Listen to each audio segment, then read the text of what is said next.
Welcome to the Kirkwood DePere Area Chamber's Biz-2-Biz Adapting to Change webinar event. This multi-part series gives businesses and services from within our community the stage. We ask them to share what they are doing to assure the safety of their employees, customers, and clients.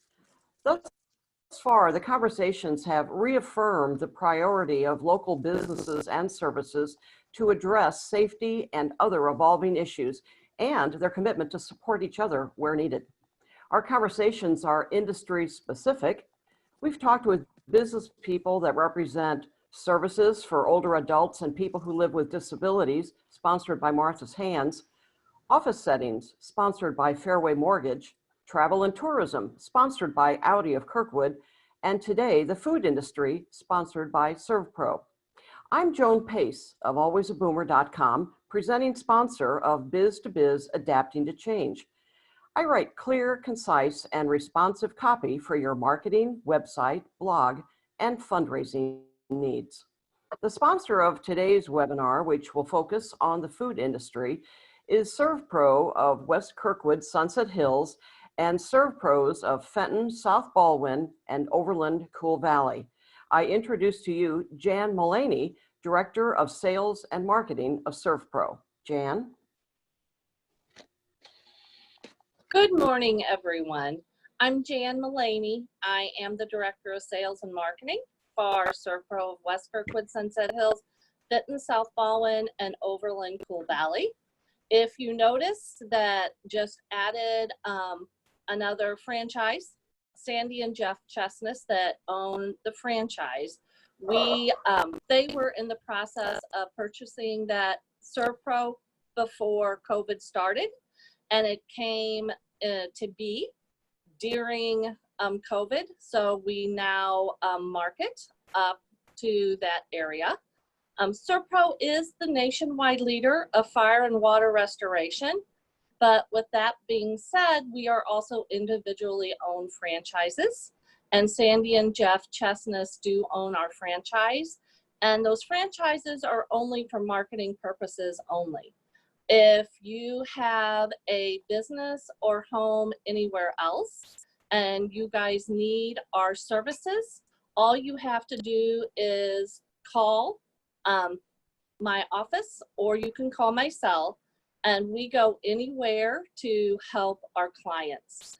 And I wanted to just make sure you guys know that, because I'm helping a client of Hardy's right now, and she is not in my marketing area, but it's a direct referral from Hardy. So I go and I'm holding their hand and making sure they are getting the best service possible.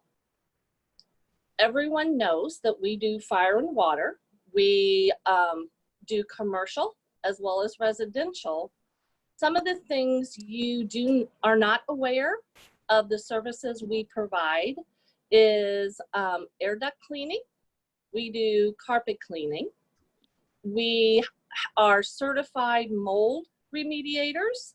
We have several people that are certified in that area, so we can go out and help a home or business if they have a visible microbial growth. But basically what everyone is talking about now has hit my biohazard division. And my biohazard, which is a major integral part, has really came forefront right now. We do bloodborne pathogens, and that could be murder, suicides, or a loved one that has passed away. We do the chronic cluttering situations, but right now we do the preventative and positive disinfects for COVID-19. We are very involved. SERVPRO has had a protocol since March of how we have to go in and do the cleans and disinfects for businesses and homes that used to be changing like hourly, that now that protocol by the CDC has not changed for the past 7 weeks. So we are going in and helping our business partners stay up and running and keep them going as soon as possible, as well as keeping them and their employees safe. Please give me a call. I am happy to help anyone. We try to get to the businesses and homes the very same day so that they can get back up and running to service their clients. You can call the office and mention the Kirkwood Chamber, or you can call my cell. Just please make sure that you call the right franchise, because we are franchises, and I'm getting to do the part of my job that I enjoy. And the reason I do what I do, because, shouldn't say that, but I have been with SERVPRO for over 10 years, is that I am helping people, and I love to stay safe and keep you guys safe in your homes and businesses. So I'm Jan Mullaney. I am with SERVPRO of West Kirkwood, Sunset Hills, and Fenton, South Ballwin, and Overland, Cool Valley. Please give me a call. I am always happy to help. Dan, thank you. Great information about SERVPRO.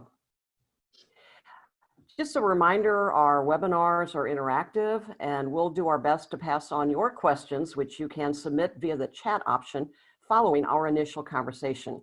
Each segment within this series is recorded with the link to be found on the Chamber's website. Well, first I'd like to introduce today's panelists. We have Joe Candell of the Greek Kitchen, Anna Carr of Kirkwood Pop Company, Kayla Haney of Sunset Street Cafe, and Jeff Rutledge of Amigos. Welcome, all of you. Appreciate you taking time out of your certainly busy schedules to talk with us and the community of the Kirkwood DePere Chamber today. Thank you. Have a few questions I'd like to ask you, and certainly feel comfortable in taking your time to get to your points. I know there is a lot going on with all of you. When you think about, when an average person thinks about, well, what industries have been affected by COVID-19, I think probably first of all, you might think hospitals and the medical industry, but I think a very close second for us is the food industry, especially restaurants. So it's especially timely for you to speak with us and share your time with us today. My first question would be, how have your business practices changed since COVID, and what safety measures have become your new standard? And then, if I may, as a follow to that, how are you promoting safety measures to your customers and would-be customers?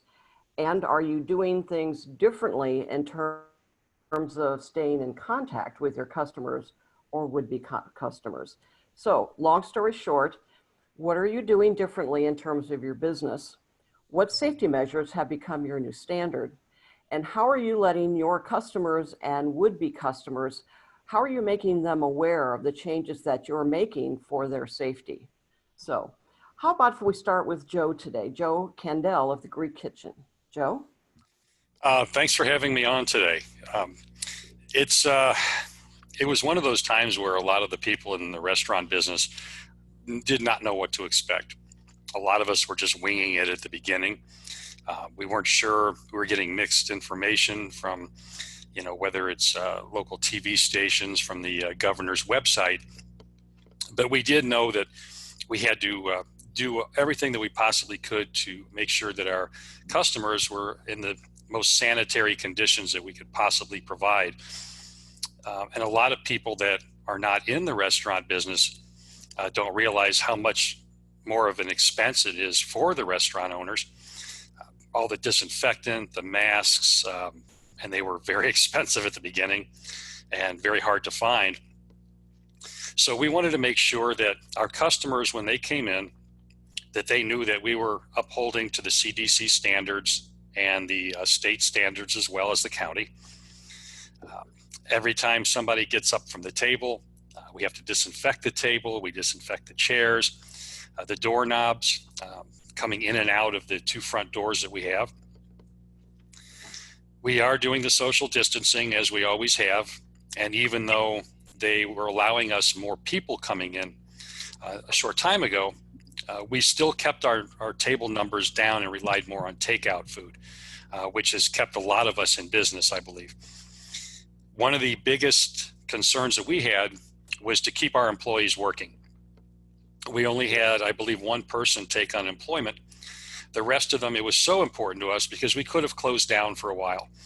But we wanted to make sure that all of our servers and kitchen people were able to pay their bills and keeping the payroll going. That was our number one goal. It's still, now that we're back to 25%, it hasn't really changed much. I'm out of my range. We are doing the best practices that we possibly can. Everybody's temperature gets taken when they walk. They don't even come past the back door until somebody is there with the reader to take their temperature. Constantly washing our hands, wearing the gloves and changing those out. Nobody works in the restaurant unless they have a mask. We're doing everything we can, and we hope the customers do too. We've put up signs recently that they cannot come into the restaurant unless they have a mask on. A lot of businesses that I've seen locally, they don't require it. But we have to, because we want to make sure our customers feel comfortable when they walk in. Not only that we're protecting ourselves, but we're doing our best to protect them. We are very limited in what we can do to promote the business right now. We have expanded our Facebook, doing a Facebook boost. That's really been helping us out. And I think a lot of people are really good at helping people in the restaurant business, supporting us. Not only a lot of them are generous tippers for our kitchen and our serving staff, which is wonderful to see. But they're taking care of our bills with the takeouts, which is so important, and supporting us, which we are grateful for every day. And as long as we can hold up our end to make them feel as comfortable as possible when they come in, whether it's to sign the tablet and put in any tip that they want, or if it's just to come in and dine in, we want them to make sure they're as comfortable as possible, and we're doing everything we can to take care of them. Okay, thanks, Joe. Welcome. I'd like to jump to Kayla of Sunnyside Cafe. Kayla, and I apologize for that mispronunciation or misidentification. But you're good. Okay, thanks, Kayla. So how have your business practices changed, and what are you seeing as a new standard of sorts? And how are you letting people know about that as well? So I kind of work in all 4 stores. So there's like every single store, they have a lot of new sanitation things. Like he said, they're sanitizing the doorknobs, they're sanitizing the bathroom doors, all that. Everybody has to wear masks. I know at one point, corporate said that there was like a glove shortage, so we just massively ordered gloves. So now we have gloves in like our back offices and everything. So we it's costly, but it's for the safety of the customers. I mean, we're checking temps at the door too. I mean, it's a lot of change, but it's good change. We have bathroom charts where the servers, I think it's every 10 minutes, right? Was it 10 minutes or 20? Every 20 minutes. I have the GM over on the other side of me, but it's every 20 minutes. We have the servers, they go sanitize the bathrooms, they wipe the doorknobs, they wipe all the stalls, anything that's touched. And then the front doors, I think I mentioned that already. And I mean, pretty much the same procedures. We do a lot of carry out now too. Online orders. We do have online ordering now. I don't know if everybody knows that. And catering has not been as big because there's not groups really anymore. So I kind of am helping out in all the stores. And it's okay if you have a team player with you. If that person also wants to share the stage with you. I have to get up and down.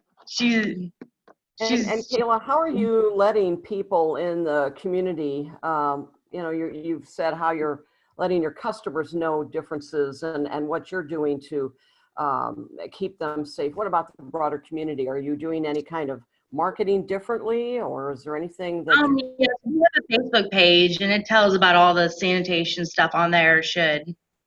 There's a Sunny Street Facebook page for each one of the stores. And then we also have signs on our doors. And then, I mean, some of my catering customers I'm in like closer contact with, you know. They call me and then I'll call them. I mean, because I have I have customers in Wentzville that still order catering, but they also order for other stores too. But right now, because all the guidelines, they're only ordering in Wentzville, you know. So, I mean, it's kind of nice. Mm-hmm. Well, good information, Kayla. And again, you are here representing... Sunny Street Cafe. And this is a DePere branch. Thank you. Okay, great. Thank you. Anna Carr of Kirkwood Pop Company.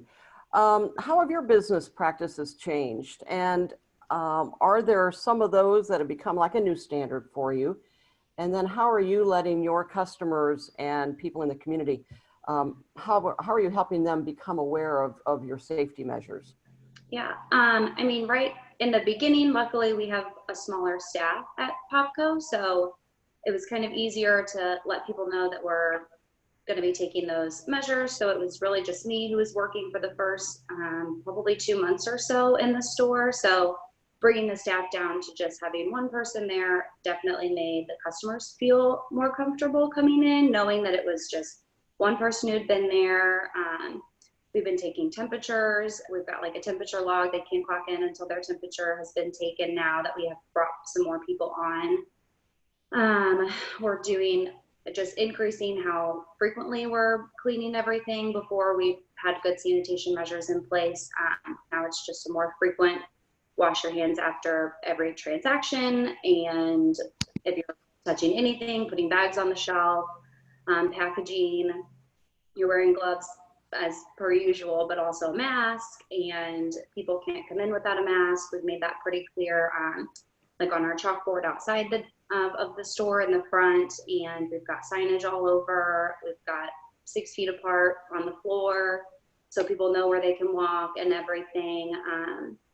And yeah, we're promoting everything through social media. That's kind of been our main way of promoting ourselves since we opened in 2018.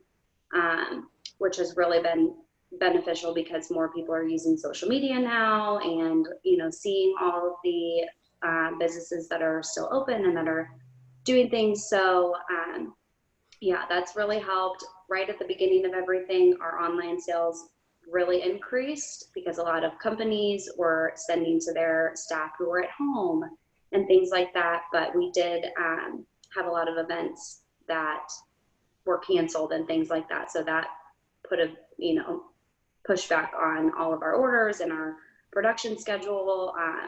But we're not providing samples to anyone anymore who comes in, just for obvious reasons. And everything's prepackaged. So it really makes people feel good knowing that everything's been sealed and packaged, in there, and only one person's really coming into contact with it. And we're all just being as safe as we can.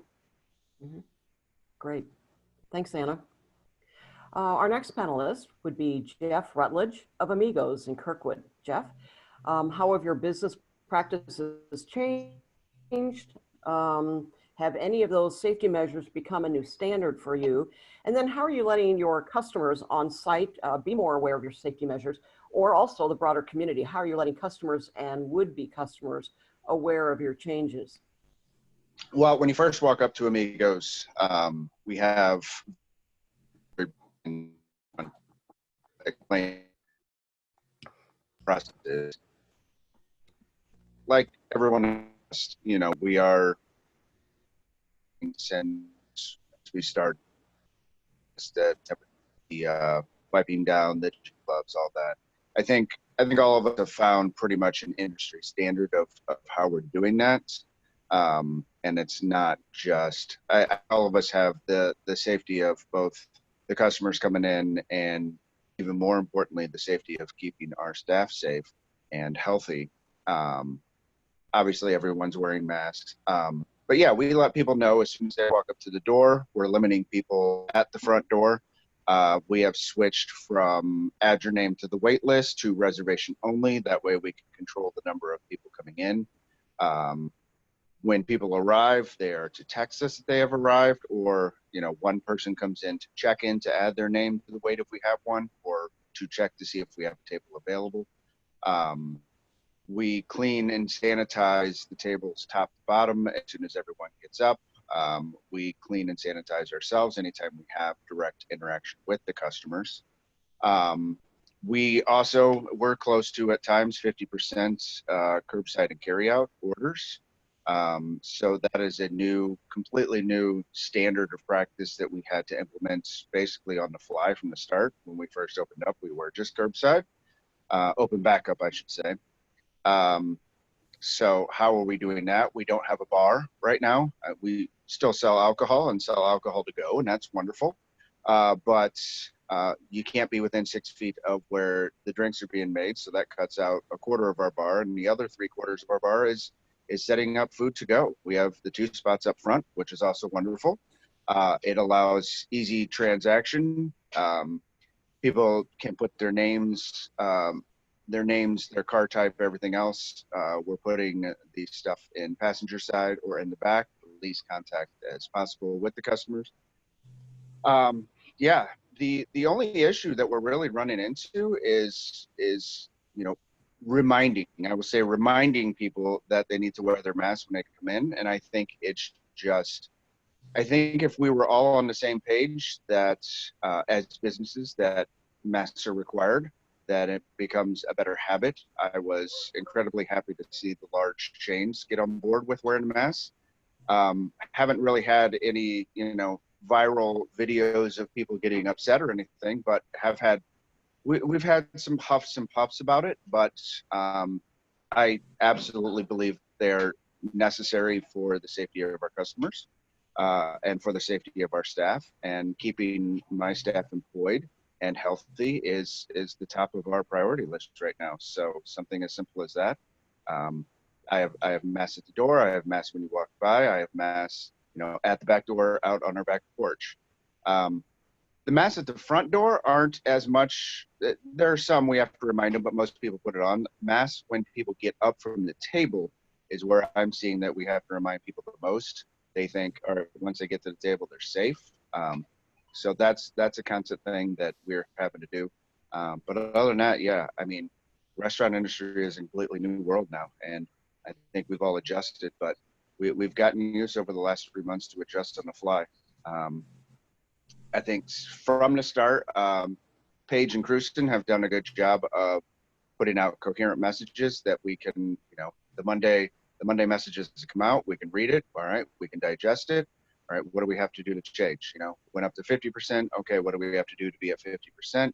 Went back to 25%. Okay, let's back off from there. So as long as there is coherence across the board, and us as all businesses following along with that, we'll do what we can to survive. We will do what we need to. So there you go. Thanks, Jeff. And while I've got your attention, in the beginning, as things were evolving, were there times when you needed to, or you felt you really wanted some advice, you wanted to run something by someone, say from within the food industry or just in business in general? And if there was someone like that, if you could identify, if you wish to identify, that's great, but if not, that's fine. But how did you go about that? And then have you also had opportunities to be that go-to person or that ear, if you will, for other people, whether within the food industry or from business in general? For me, like where we are, we've had PJs and Duffy's, like we've discussed each of the ones, not like sit down meetings and bullet points of action or everything, but as each new step has come out, you know, me and Marty talk all the time, and you know, we're going over to PJs and talking to them. With all the curbside and stuff, we spend a lot more time outside, out front of the building. So, you know, more than just a friendly hello, hey, how's it going? More like, hey, how are you dealing with this? Hey, where did you get your hand sanitizer? Hey, where did you get your dispensers and stuff? Because yeah, at the beginning, you know, it was a mad expensive dash for everything.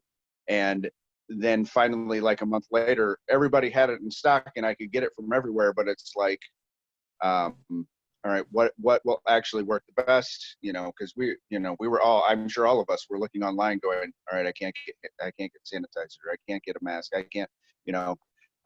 We were all dealing with someone in our family who knows how to sew is giving us masks. That's basically, you know, where we were all at the start. But yeah, that's us. I mean, you know, downtown Kirkwood, we're all pretty close to each other.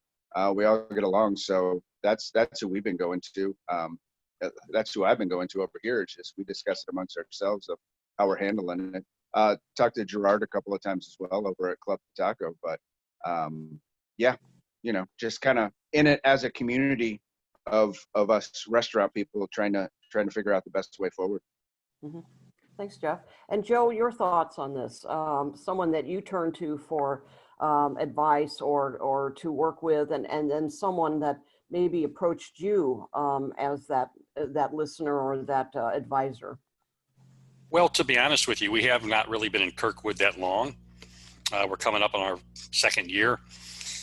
A lot of the information, especially at the beginning, that we were able to get was more information sharing with some of our vendors, the people that bring our linens, who also have other clients, obviously, as restaurants.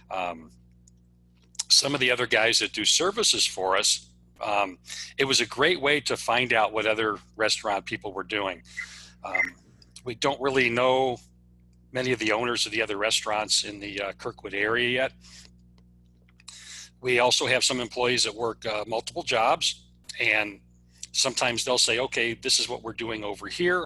And they say, okay, well, this is what we're doing here too. So we'll pass information that way too, especially with some of the larger restaurants outside of Kirkwood, where a couple of our employees work.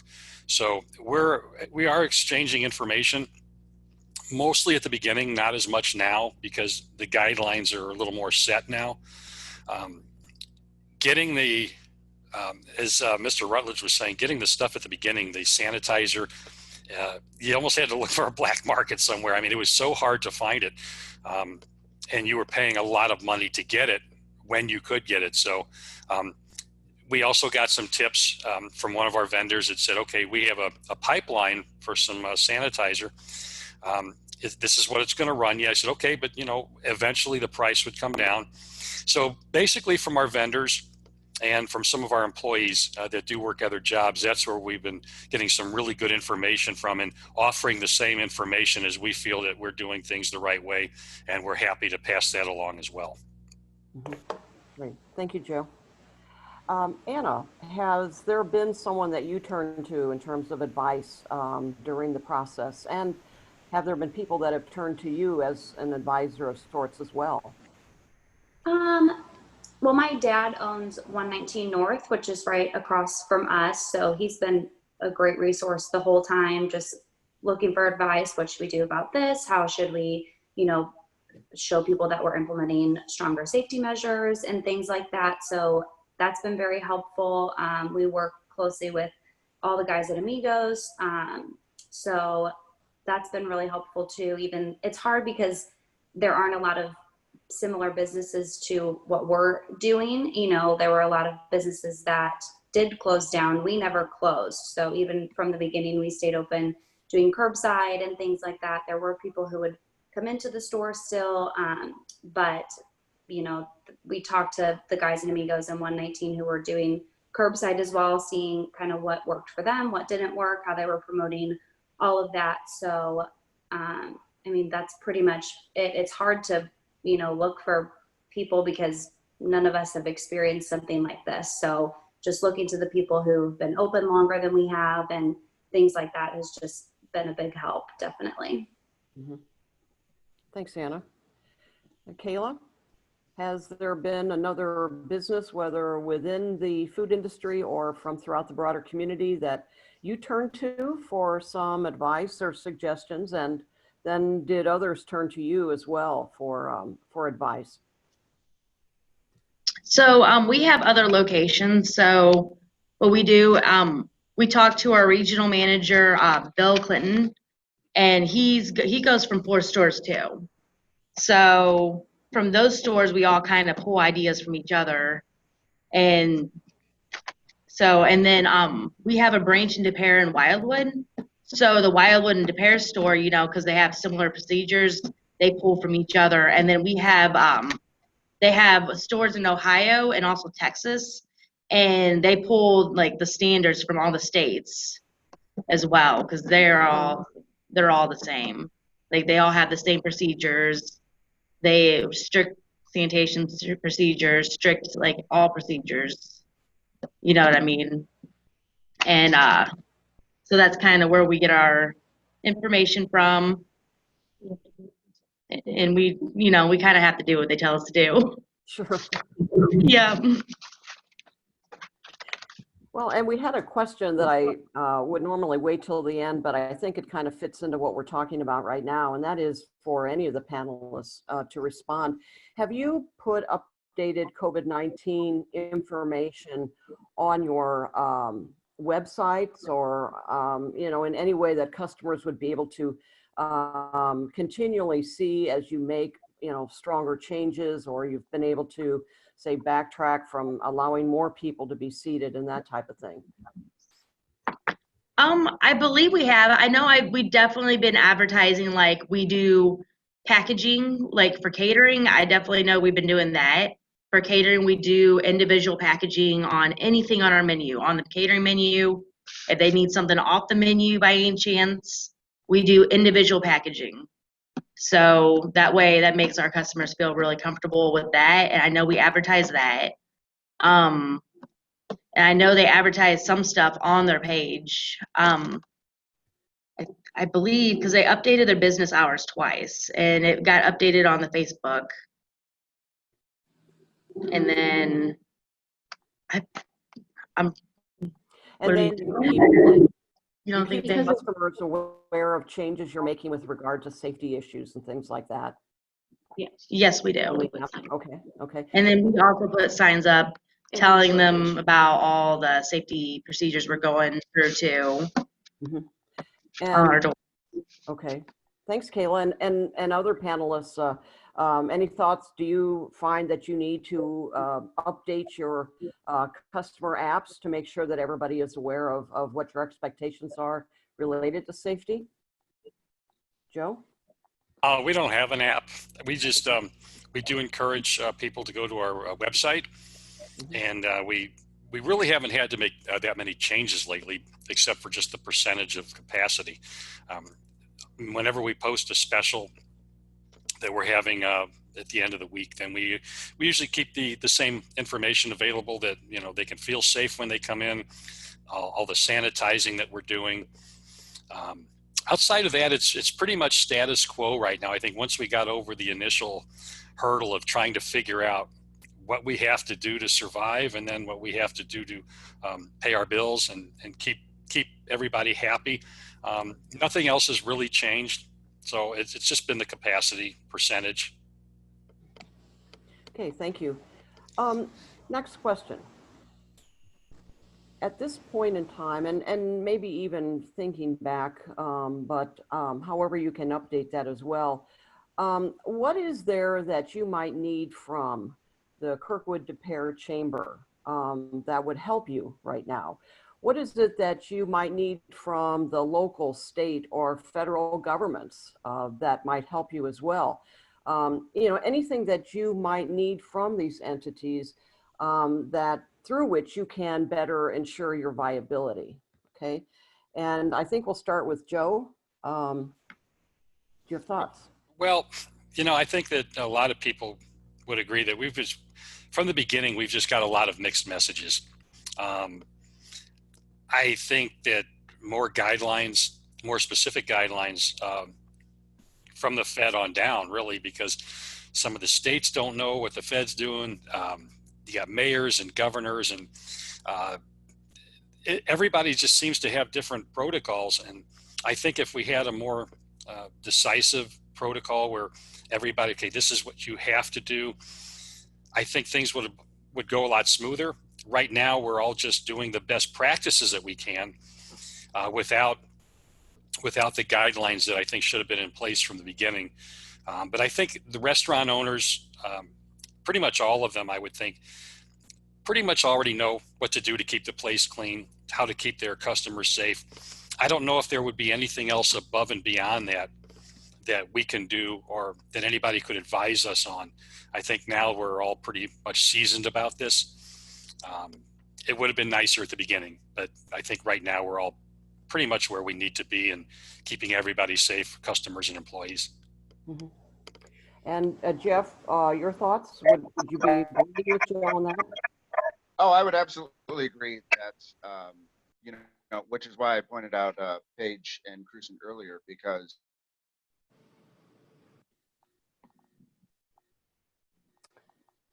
Jeff, I think we just lost you for a minute.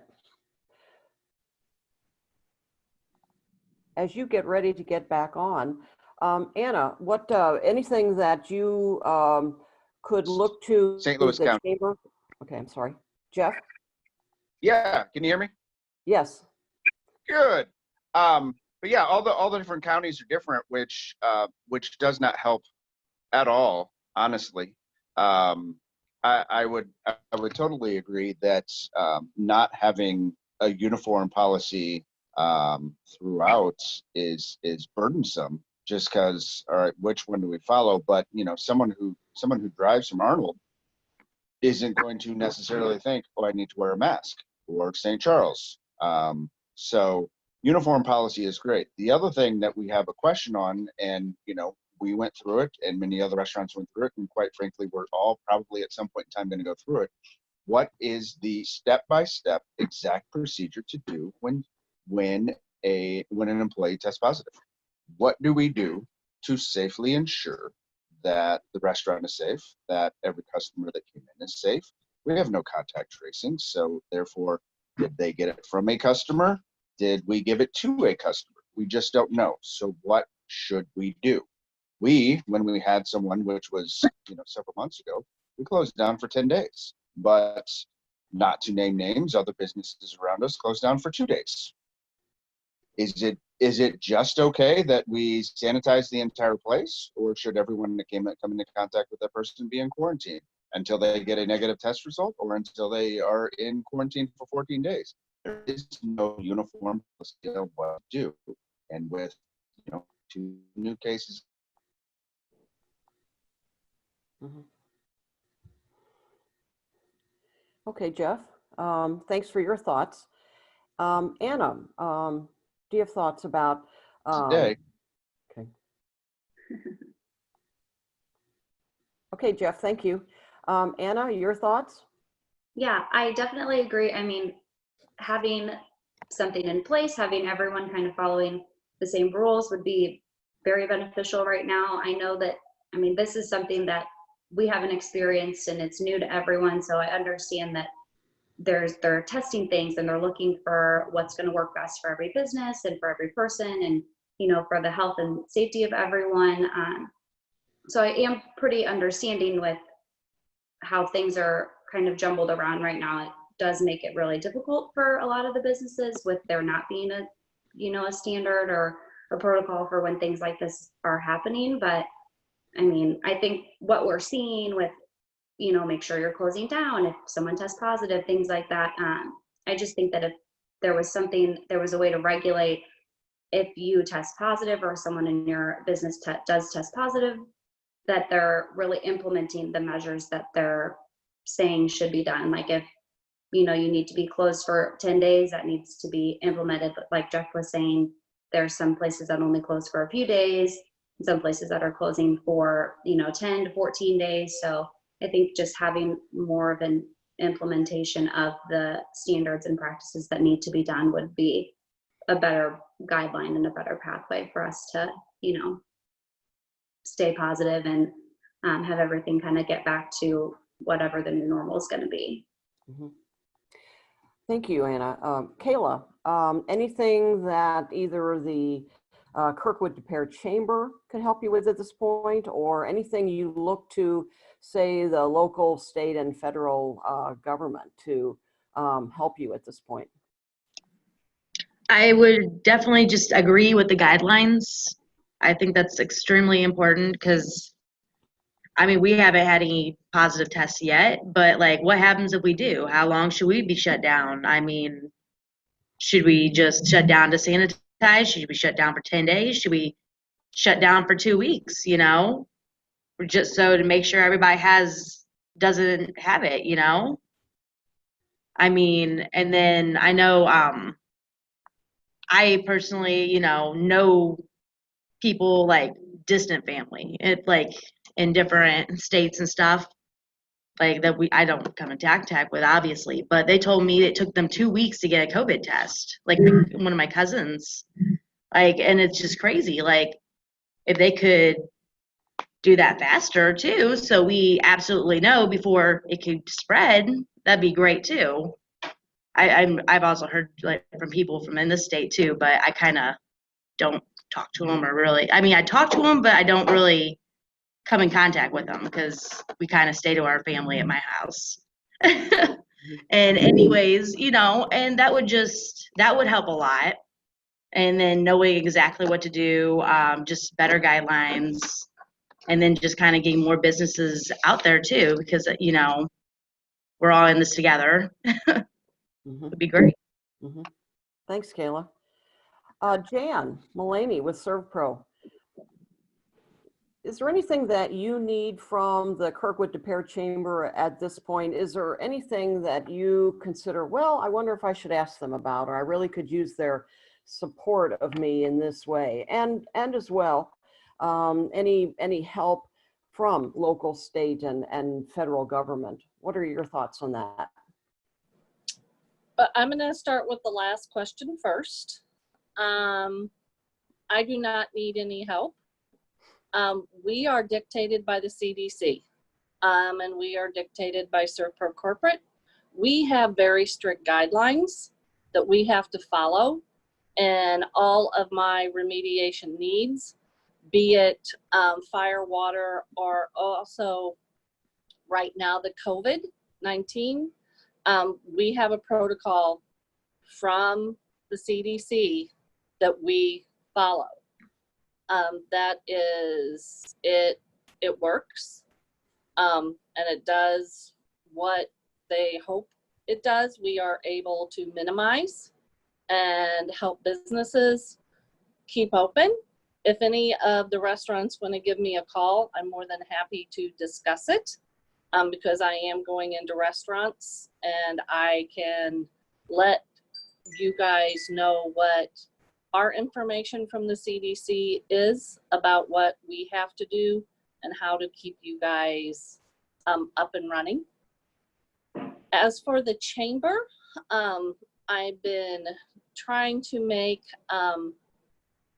a more visible statement by sponsoring events and stepping up our sponsorships, so that everyone is aware of who we are and what we do during this time, so that we can help our fellow chamber members in all different aspects of my business. And I can say it again, that isn't helping, because I am having contact with chamber members for different services that they need. So that is how I have approached COVID and trying to keep my business presence visible.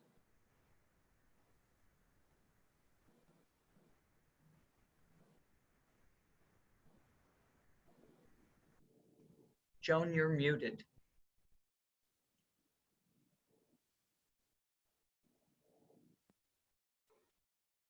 Thank you, Jan.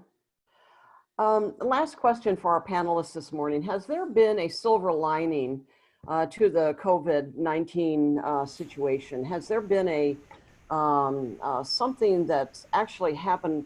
It happened, but this is what we got from it, and that's a good thing. Joe, what do you think about that? I think it's going to be a while before there's a vaccine. I hope it's going to be shorter. Until then, I think what the benefit that we've gotten out of this is the customers that have been coming in have been very supportive. I mean, I think most restaurant owners, they pretty much are anyway, but I think they're really letting us know that they do want to keep us in business, because unfortunately, I think there was over 22 or 23 restaurants in St. Louis City and County that have closed down. A whole bunch of them are opening up, from what I understand, new ones, but we get people coming in that say, you know what, we really appreciate you guys being open, because they get stuck at home. They want to go out and have a meal. Even when it was the takeout, it just got them out of the house, I guess, for a few minutes, and it made them feel better knowing that they didn't have to keep cooking at home. So if anything, I think it's made the customers appreciate the restaurant and business owners that are staying open even more. And we certainly all, I think I can speak for everybody, we always appreciate the fact that they're supporting us, especially during this time. And I think it brings a lot of us closer together. And I think that's the only silver lining that I can see right now. Thanks, Joe.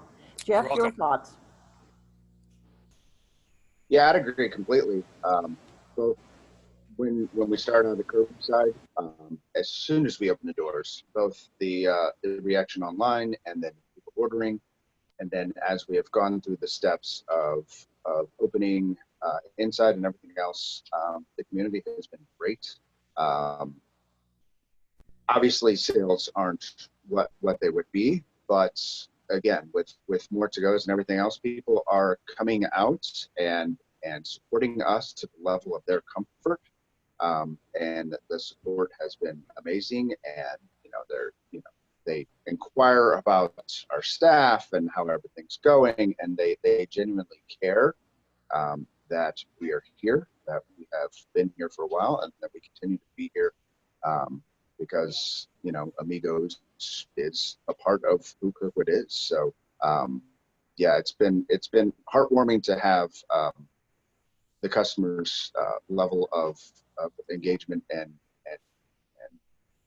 coming back to us. It has been very helpful and very heartwarming. Thanks, Jeff. And Anna, how about a silver lining for you? Yeah, definitely. I mean, I agree with what everyone else has said. Like, the support that we've received has been amazing.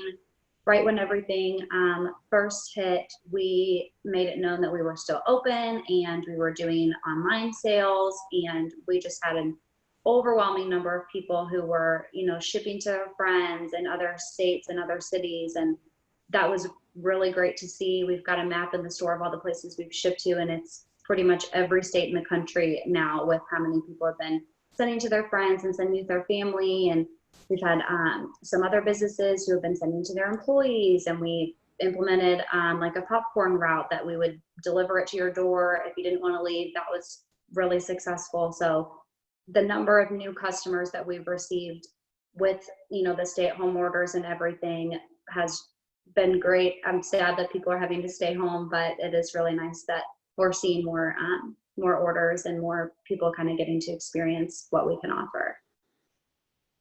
Yeah, good news, Anna. Thank you. And Kayla, silver lining to your business?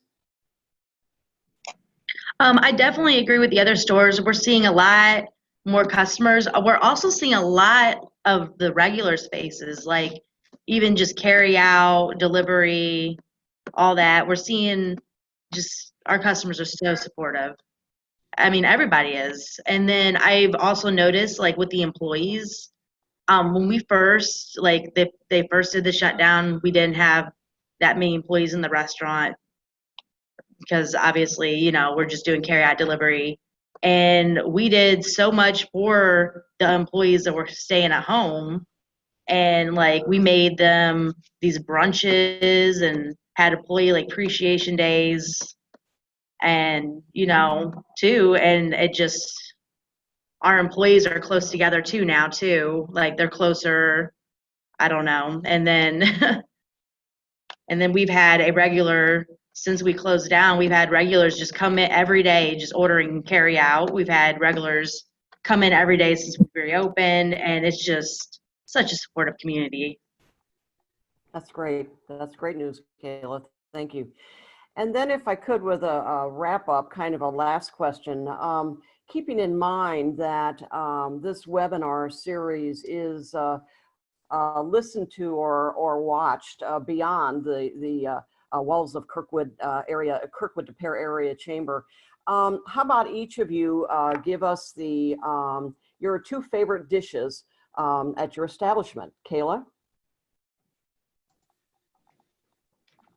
So one of my favorite dishes is the French toast crunch, and we've had it forever. It's like a French toast, but it's like coated in sugar and brown sugar, and then it has strawberries and bananas on top, and that's one of my favorite dishes. And then, so we just changed our chicken fried steaks. I know a lot of customers didn't quite like the last ones we had, so we just changed them, and they are actually my favorite chicken fried steaks I've ever gotten at a restaurant. And that's saying something, because I've been to different breakfast restaurants, you know, and that's actually my new favorite dish. Good. Okay, we'll put it on the list. Okay, Joe, how about yours? It looks like Joe actually had to leave, but I can read his chat if you like. Well, Jeff, okay, why don't do his and then do yours, please. Joe said, ooh, I'm going to pronounce Greek stuff. So, pastisio, Greek chicken kebabs, spanakopita are the to-go treats. That's what he said on chat. For us, always our number 1 taco has been the grilled fish taco. In case you all didn't know, we do have the best margarita in the entire St. Louis area, possibly in the world. So, I mean, you can't go wrong there. And we can pick that up curbside? Yeah, absolutely. State has approved through the end of the year that alcohol in closed containers is able to go. So anytime you need a delicious margarita treat, you can add it to your food order. Good, good. Okay, and Anna, what are the top 2 or 3 items that are your favorites right now to be sending out to people or for people to pick up? Our top selling flavor has always been our Windy City mix. It's the Chicago style popcorn, so it's caramel and cheddar mixed. So many people are coming in, a lot of online orders for that, sending it to people, you know, here's a little piece of St. Louis for you.